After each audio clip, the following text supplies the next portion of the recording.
So, with this Monday talk, Dharmette, I'll introduce the topic of the week, which is beauty.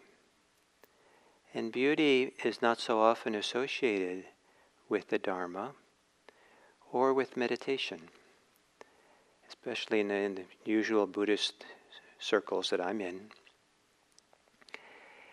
I think with meditation, the associations maybe would be something like with calmness, with concentration, with being attentive, with clarity, all wonderful qualities. But to associate with beauty is something the Buddha did, not very often, but certainly he did. And he talked about someone who was proficient in meditation as being skilled in the beauty of meditation. The word is samadhi, so skilled in the beauty of samadhi. And that for us to discover, align ourselves, attune ourselves to the beauty of meditation is a guide and support for us to find our way in meditation. It's one of the wonderful aspects of meditation to discover this beauty that it can exist. And we can maybe call this Dharma beauty. And maybe if we want something a little bit more broad in meaning, we could say spiritual beauty. That we're discovering, tapping into something important. And it can be a companion, foundation, and guide to our freedom. Certainly freedom from that which is not beautiful. To have that reference point that things like hostility and possessiveness and conceit, if we actually tune into it, not as a moral judgment, but as a felt experience, that these are not beautiful. But there is beauty. And rather than looking at our inner dispositions and tendencies in moralistic terms, what happens if we look at them from the point of view, are they beautiful or are they not beautiful? And to live in beauty, to sit in beauty, to walk in beauty, to stand in beauty, to lay down in beauty. The idea that beauty is an important part of the Dharma is characterized by the Buddha's often repeated little saying that the Dharma is beautiful in the beginning, beautiful in the middle, and beautiful at the end. That kind of puts, the Dharma right in the context of this idea, whatever we mean here by beauty, beautiful. Now,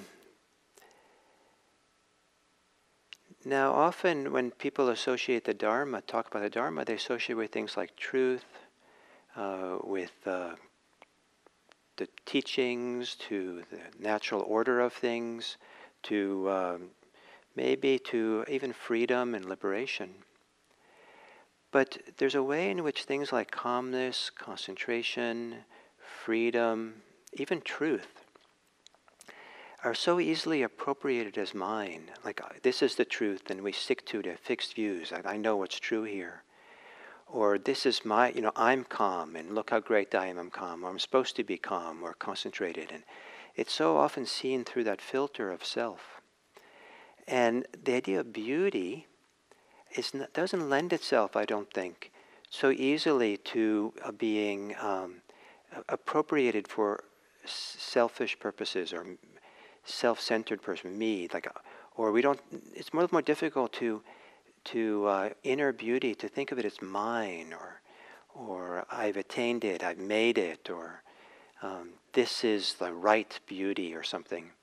There's a kind of a much more of a, I think maybe a wonderful impersonal quality or non-possessive quality to the notion of beauty. It tends to be there independent of our habits of identity and self-reference and personal appropriation of anything.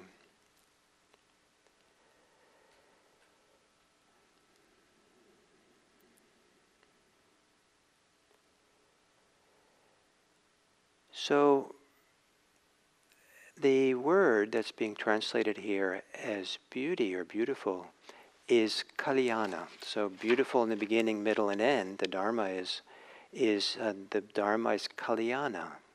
In the beginning, it's Kalyana in the middle, and Kalyana at the end. It's most commonly translated as good. The Dharma is good in the beginning, good in the middle, and good at the end.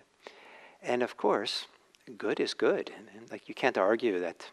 I don't want to argue that good is not good. So that's good to call it good.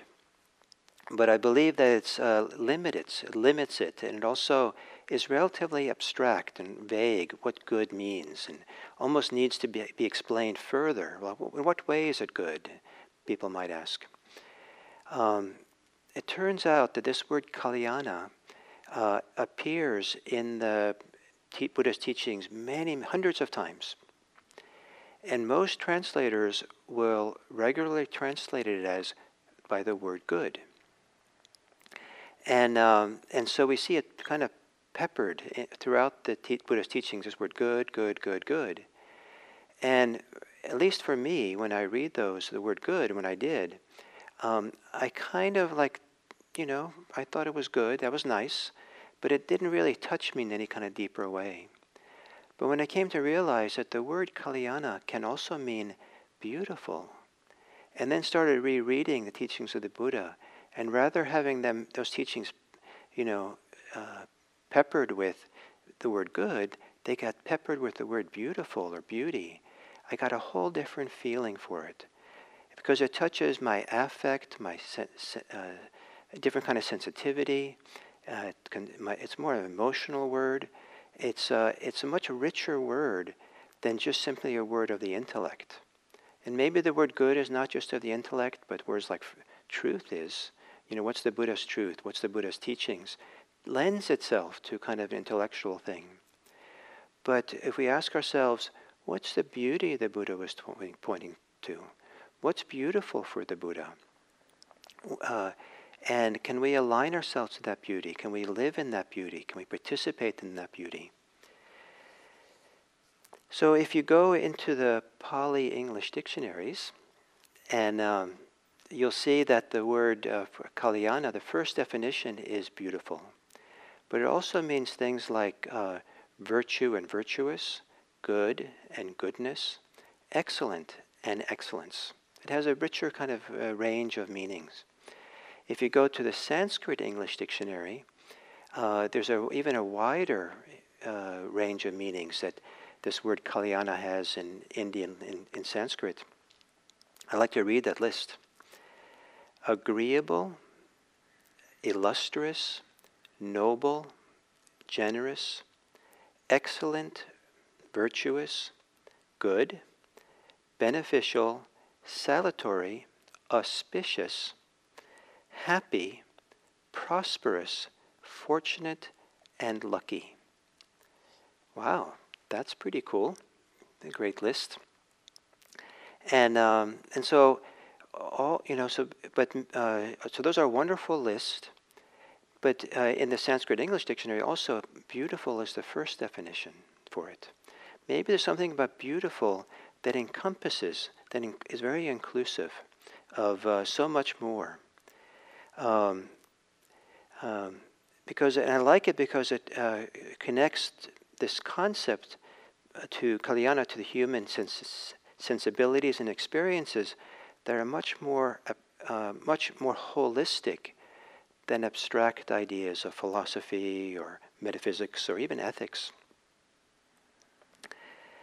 Beauty is an experience of perception, affect, and feeling, not intellect alone.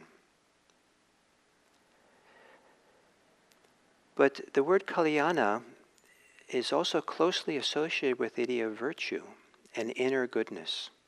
So it's not just simply, a piece of art that's aesthetic and beautiful. It's related to something that's of personal qualities, something deep inside that we can experience. So I want to tell you just briefly how my thinking, my reading of these texts went in the direction of discovering that the word Kalyana can mean beautiful, and how it kind of brought to life a very different experience of the Buddha's teachings, and also appreciation of what happens in meditation, what happens as we live our life in a deeply connected way. I found myself a year and a half ago very strongly drawn to the Navajo concept of walking in beauty. I just kept, every time I heard the expression, it kind of excited me or awoke something in me and resonated with something in me. And so finally, after kind of letting it percolate in my mind for a long time, I went to read something about what the Navajo say about this idea. And to my surprise, it turned out to be at the center of their religious life. And the word that's translated as beauty, I can't pronounce it accurately. I tried to go here and Navajo speak it so that I could say it, but it's something like hozu. And the word hozu when the Navajo described it in English, what it means, they had a whole series of words that included virtue, harmony, the natural order, goodness, many of the words that, are really rich. But since, many of them speak English, they chose beautiful to represent the word into English. They also apparently use that word to work as a translation both for art and for religion. It's amazing to have art and religion with that same word, the word beauty. And so I got really excited by this, and I wondered where in the Buddhist teachings is there a word that has this kind of wide range of holistic meanings that could also mean beautiful. And for a while I tried out Dharma. And I thought maybe Dharma can do that. It has many, many, many meanings. But when I cast about a little bit, and then I discovered this word Kalyana can mean beautiful. I thought, wow. And then it kind of came alive for me, and really came to appreciate the rich emotional, aesthetic, and subjective associations that come with the word beautiful. And so it's not just something objective only, like the truth or the Buddhist teachings or something. And it's not too subjective, like I take it as mine. It exists in this wonderful interface or dimension or something that seems not quite personal, but not impersonal either. Something that's almost like larger than self or deeper than self, but certainly deeply connected to subjective experience. And to discover, to sit in the Dharma, to practice in the Dharma, and begin discovering what's beautiful within, or be able to discover what's beautiful outside us, to have eyes, the inner eye and the physical eye, that's able to see beautiful and see what's beautiful. This is one of the potentials of the Dharma. And certainly for me, that over these years that I've practiced, I feel like I'm much more in touch with what's beautiful than I ever knew growing up because of this Dharma practice.